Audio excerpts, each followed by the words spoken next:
This is the February post board meeting update. I want to begin this board meeting update by just expressing my appreciation as we know this has been a tough week in our county.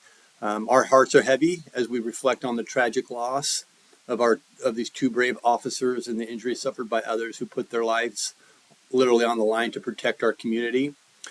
We are deeply grateful for the courage, sacrifice, and just unwavering commitment of our law enforcement officers, and especially appreciative of our two SROs, Chris Hayes and Noah Cherry, for their commitment to keep our students safe, their commitment to keep our community safe. They were engaged with all the other officers deep into the situation that happened this past week, and we just want them to know how much we appreciate the two of them, and we appreciate all the law enforcement individuals that serve our community and all that they've done, and their commitment from their families. We recognize that's a sacrifice that sometimes we don't even begin to understand, but we appreciate each of you, and I just want you to know how much our prayers and thoughts are with you. We will take a few minutes to highlight last night's board meeting. We hosted the Chamber luncheon today. It was a great opportunity to engage with community members and patrons and continue to hear positives about our school district as we continue to get feedback about the work that we're doing. Going back here to our strategic plan review, belief statement was: we believe informed and engaged citizens are integral to the success of our community. We appreciate the role that our staff takes in engaging and interacting with our community. They are our best way of getting messages out. We appreciate Ben Fisher and being an integral part of that communication piece as well, and all the work that he does in his position. The board norm review was: as allowed by law, we will strive and be committed to effectively communicate in a transparent and proactive manner. It's something we talk a lot about as a board, on what are the things that we can share, what are the things that legally we are not allowed to share. Most things we can share, but there are things that are protected, especially when it comes to employees. It's one of the reasons why we have the process we have in regards to our chain of command and what can be said during board meetings, because employees have rights and they need to be protected, and students have rights that need to be protected. So outside of that, we try to share everything that we can to be as transparent and open as possible. Our team does a good job of helping us with that. Just looking through a couple things to keep note. March is the statewide Board Appreciation Month. So in the month of March, we would love for everybody to give a shout out to our board members for the dedicated service that they provide. March 11th is our Golden Friends Luncheon. I've heard we've already have 200 people signed up. There's very few spots. I think we can have like a maximum capacity of 250 if I'm not mistaken. So that's coming up on March 11th.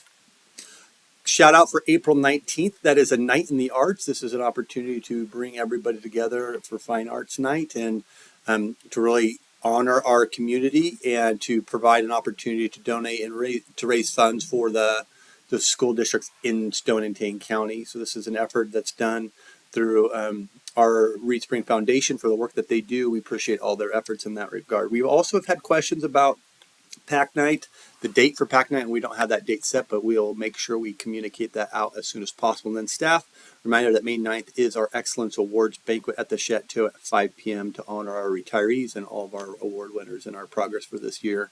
A few things that I updated the board on last night in regards to salaries. We are beginning conversations about employees' salary raises and what that will look like for this year as we evaluate budgets. There are some uncertainties in regards to state revenues and local revenues that we're keeping our eyes on. The legislative process, there's a lot of things that are getting thrown at kind of the wall through the House and the Senate in regards to taking some attacks on public education, and some of those are very concerning for us, specifically those that are related to personal property tax. Anything that addresses property tax without a good mechanism to replace those dollars will negatively impact our ability to do the things that we're doing. And so there are a couple bills that are getting some action. One of the main bills, House Bill 2780, I think is the number. It actually made it through the House, but when it got to the Senate side, it got kicked out, which is a good sign. I know that's back in committee and kind of working through the process again. But just again, if if we're all, we're all going to want to benefit from having low property taxes, which we do, considering what we have in terms of the country, in terms of how much we pay for taxes. But if those dollars are just taken and frozen, then we're in a position where we don't have increase in revenue to be able to do the things that we need to do, specifically to pay staff those raises that are needed. So we talked about that last night. We talked about just watching local revenues, watching state revenues, federal revenues, making some projections. We would like to be competitive with our salaries like we were last year to continue to be able to attract and retain good quality people. So that will be our priority, is to make sure that we can try to take care of our current staff. So we have some good tools that will help us make some projections. We'll be evaluating that. Fortunately, our district right now under good financial management. We've been able to be really good stewards of our resources. We're sitting with a really good reserve balance, so we'll be able to do salaries. We'll be able to move forward, but we're also being cautious about what approach that we might take. We're just taking our time. So we'll update you with more as we go. We discussed yesterday, again, the A through F report card. This is a mandate. It is going to happen where all schools are going to be graded on an A through F report card that's primarily based off of state assessments. While student achievement has to be the number one focus of any school district, to give a school district a grade based off of a state test, a one-time test that a kid takes, does not truly reflect what's happening in that school. And a vast majority, and I'll say the other thing is, the other piece of that is just the uncertainties. It does not convey a message of what we're doing with internships and all these other amazing opportunities. So I think based off of current data, where we're at as a school system in Missouri, a lot of schools wouldn't fall in that A range. Doesn't mean schools aren't doing well, but you're taking off a one-time test in a MAP test or EOC that isn't really well designed by the state. So there's just a lot of challenges there. And then specifically, it doesn't convey the growth that we're making with kids and the progress that we're making with kids. And what we're advocating for is even to change the state assessment system to a more of a benchmark where you have growth throughout the year and using the data to help students grow, rather than doing a one-time end-of-the-year snapshot where a lot of kids don't see the value in even performing well on a test. My concern is if this report card could lend itself to school systems not to just begin wanting to teach to the test rather than doing what is best for kids. And so there's a lot of information out there. You can find some on the line. We do have a video that was made through a cooperative school district, a cooperative group here in Southwest Missouri that we can maybe push out so that you can get a little more information about what the A through F report card means and why it's not a great thing.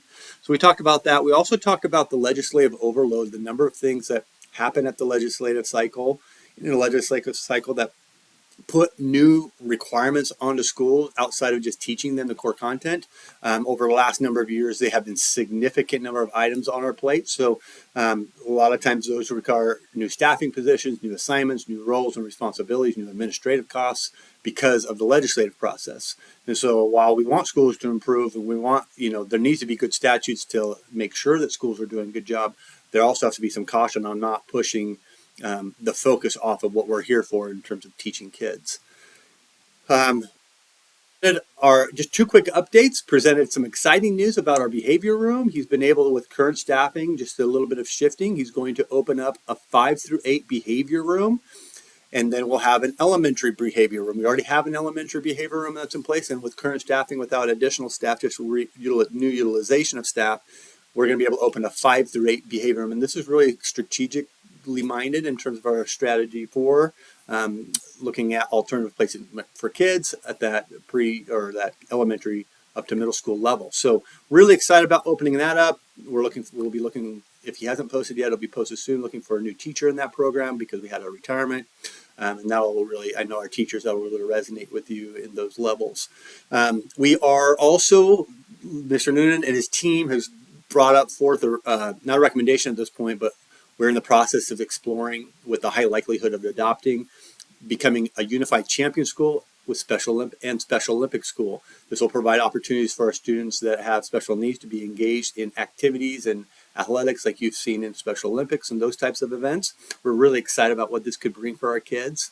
Really excited about just engaging them in this capacity. We feel like we have the perfect space for that, with a lot of fields and opportunities where kids can come do multiple things at the park.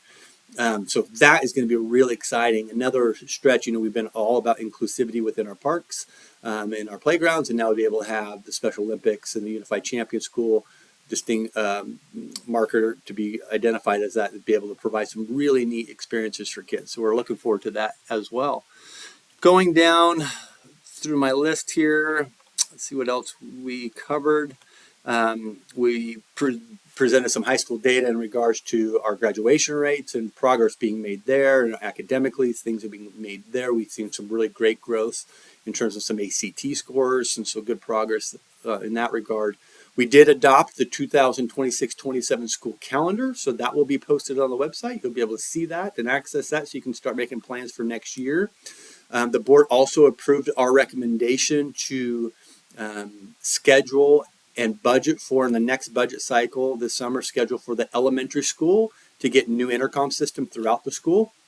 This intercom system will ensure that communication is effective in any security incident across that building. It'll also align with all of our other buildings. We'll have one more building that we'll need to take care of down the road, our middle school, but that'll make sure that literally I can get on my device and I can shut down, in one call, I can shut down the entire district.